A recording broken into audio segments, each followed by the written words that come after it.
Most people believe intelligence protects them from failure. They assume that if someone is educated, analytical, and capable of solving complex problems, money should follow naturally. It feels logical. If you can understand complicated ideas, you should be able to manage something as practical as finances. Yet, reality quietly disagrees. Some of the smartest people struggle financially for decades. Engineers who can design machines worth millions still live paycheck to paycheck. Professionals who can explain complex theories cannot explain where their money goes at the end of the month. It is not because they lack intelligence. It is because money is not purely a problem of intelligence. It is a problem of psychology. And psychology has a strange habit of turning intelligence into a weapon against the person who possesses it. Smart people rarely fail because they do not understand numbers. They fail because they understand themselves less than they believe they do. Financial self-sabotage rarely looks dramatic. It does not appear as reckless gambling or obvious mistakes. Instead, it appears as small, reasonable decisions repeated quietly over years. Each decision feels justified. Each decision feels harmless. But together, they create a pattern that slowly erodes wealth before it has the chance to exist. This pattern is not random. It is psychological. And once you begin to see it, you realize something uncomfortable. Intelligence often makes the trap deeper. Smart people trust their thinking. That sounds obvious. If someone has spent years being rewarded for good decisions, solving problems, and being the smart one, they begin to trust their judgment almost automatically. But money introduces a problem. Financial decisions are rarely logical in the moment they are made. They are emotional. A purchase is not just a purchase. It is a reward, a signal, a moment of relief, a small celebration of effort. A salary increase is not just income. It is validation, status, proof that progress is happening. When intelligence meets emotion, something subtle happens. The intelligent mind becomes a lawyer for the emotional decision. Instead of asking whether something is wise, the brain begins explaining why the emotional choice is reasonable. The expensive phone becomes a productivity tool. The luxury apartment becomes an investment in lifestyle. The daily convenience spending becomes a reward for hard work. Each explanation sounds intelligent. Each justification feels rational. But intelligence in this situation is not solving the problem. It is defending it. And over time, this quiet defense system protects the very habits that prevent wealth from forming. When people imagine financial problems, they picture low income. But many people who struggle financially earn more than enough to build stability. The real problem is not income, it is expansion. Lifestyle inflation is one of the most powerful forces in personal finance because it feels like progress. A raise arrives, and expenses expand slightly. A promotion arrives, and comfort expands slightly. A bonus arrives, and expectations expand slightly. Nothing seems reckless. Nothing appears dramatic. The changes are gradual. A nicer apartment, better restaurants, more frequent travel, higher monthly subscriptions. Each upgrade feels deserved. After all, progress should feel visible. But wealth grows quietly. Lifestyle grows loudly. And when lifestyle expands at the same speed as income, something strange happens. No matter how much someone earns, they remain financially fragile. The paycheck grows, but the distance between income and spending never truly widens.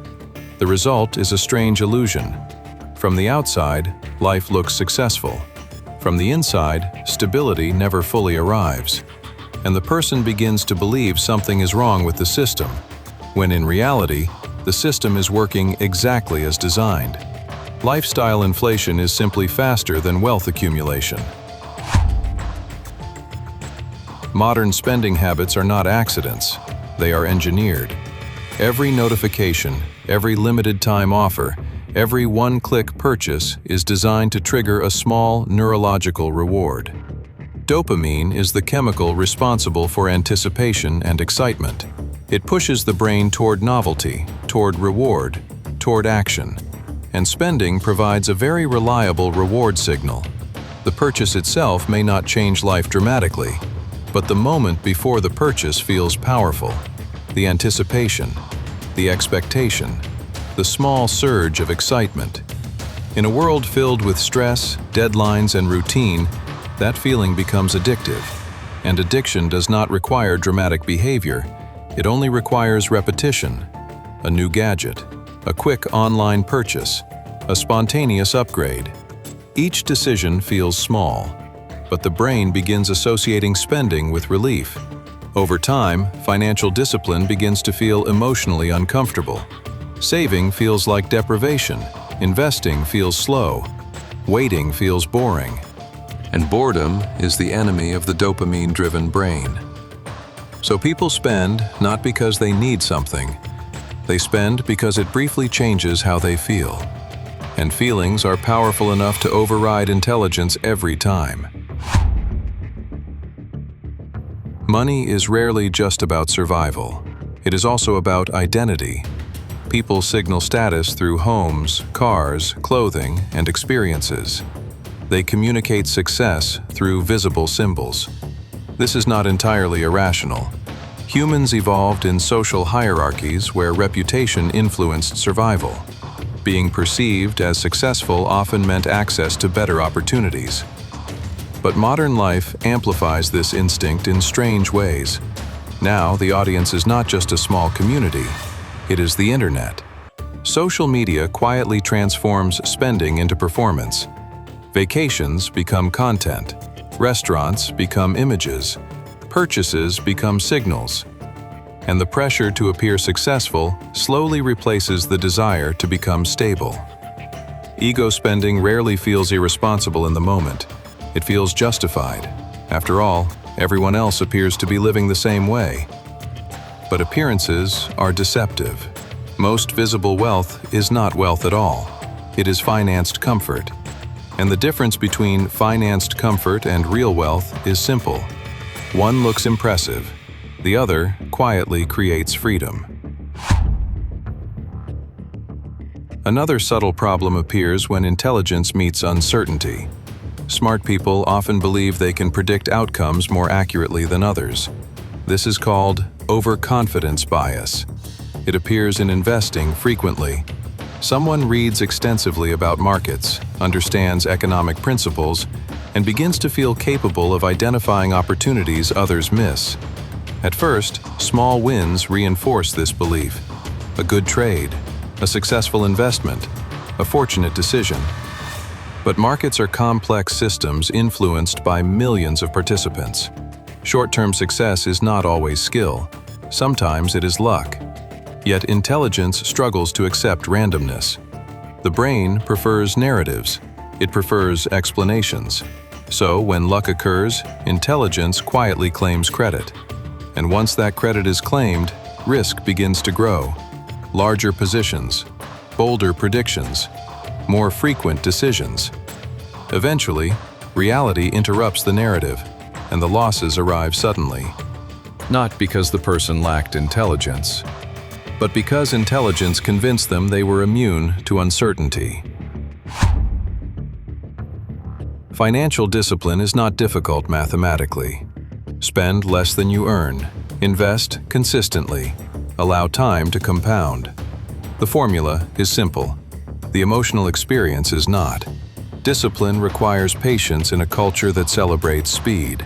It requires restraint in a culture that rewards visibility. It requires comfort with slow progress in a world addicted to instant results. For intelligent people, this creates an unusual tension. They are used to solving problems quickly, but wealth building is not solved quickly.